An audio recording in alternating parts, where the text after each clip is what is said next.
Bonjour à tous.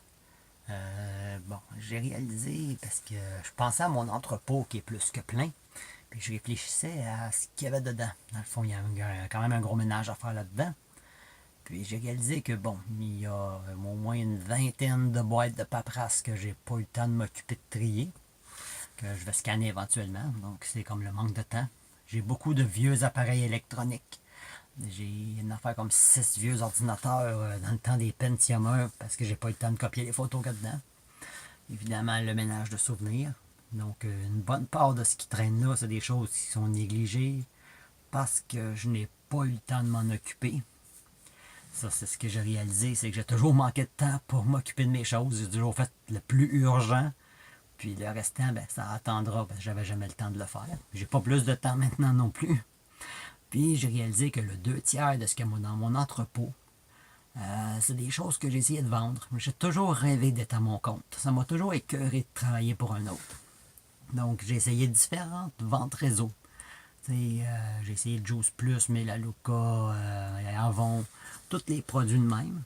Parce que ça ne demande pas d'investissement, mais au bout du compte, on accumule des choses. J'ai essayé de la marcher aux puces, j'ai essayé de vendre de l'électronique, j'ai essayé en tout cas, j'ai essayé à peu près tout ce qui s'essaye.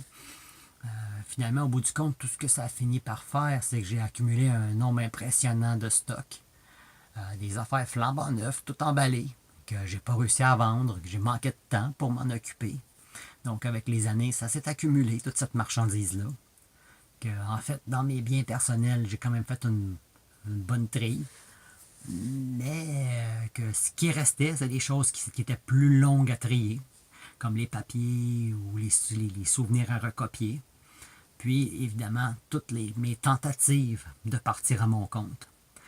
Puis c'est là que j'ai réalisé que, après tous ces essais-là, qu'il faudrait peut-être que je trouve un autre moyen d'être à mon compte que de vendre des choses.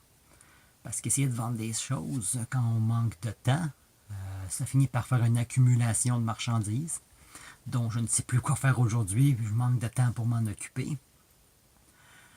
Puis en essayant de vendre des choses, j'ai réalisé que c'était pas assez payant pour laisser tomber mon emploi principal. Donc j'ai toujours été obligé quand même de travailler. Ce qui a fait que j'ai jamais pu vraiment développer un commerce. C'est bon, c'était pas suffisant pour vivre. Puis en travaillant, j'avais pas le temps de m'en occuper.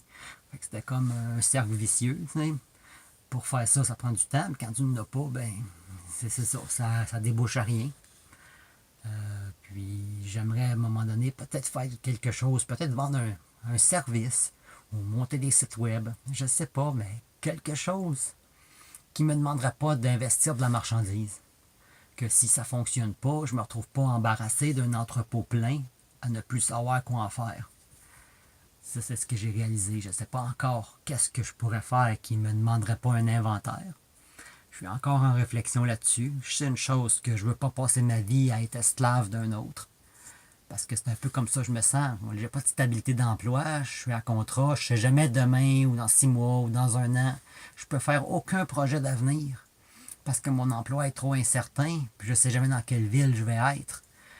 Vivre toujours dans l'incertitude comme ça, c'est pas drôle. Je peux pas fonder de famille, je peux pas acheter de maison, je peux vraiment rien faire. Parce que je ne sais jamais dans 6 mois, dans un an, où je vais être. Puis, à un moment donné, ça devient que c'est pas évident. Oui, j'ai décidé de vivre dans un camping-car, mais j'aimerais peut-être être capable de stationner quelque part. Ou j'aimerais bien peut-être me bâtir une petite maison écologique. En fait, ce qui a fait que j'ai quitté mon logement, c'est que j'étais tanné de passer le 3 quarts de ma paye là-dedans. Travailler toute une vie pour payer quelque chose qui sera jamais à toi, c'est pas drôle. C'est pour ça, dans le fond, la principale raison pourquoi j'ai décidé de vivre dans un camping-car, c'était pour être délivré du logement. Mais en fait, on me dit en n'ayant pas d'emploi stable, je ne sais même pas exactement ce que je voudrais dans la vie. J'ai toujours passé ma vie à essayer de survivre, payer les comptes, puis j'ai jamais eu le temps vraiment de réfléchir à ça. Je sais bien que l'année prochaine, quand le prêt étudiant va être payé, je vais avoir plus de temps à réfléchir à mon avenir. Là, je suis en mode survie. Je suis tellement égorgé par mes dettes que je peux même pas faire de projet. Je peux même pas savoir exactement qu'est-ce que je voudrais vraiment.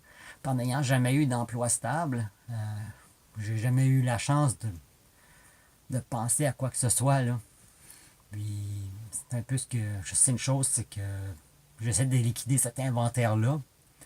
Puis, j'ai réalisé que, bon, je laissais carrément tomber le milieu de la vente, que ça m'a causé plus de problèmes que ça m'a aidé, puis ça n'a jamais résolu mon problème d'être à mon compte.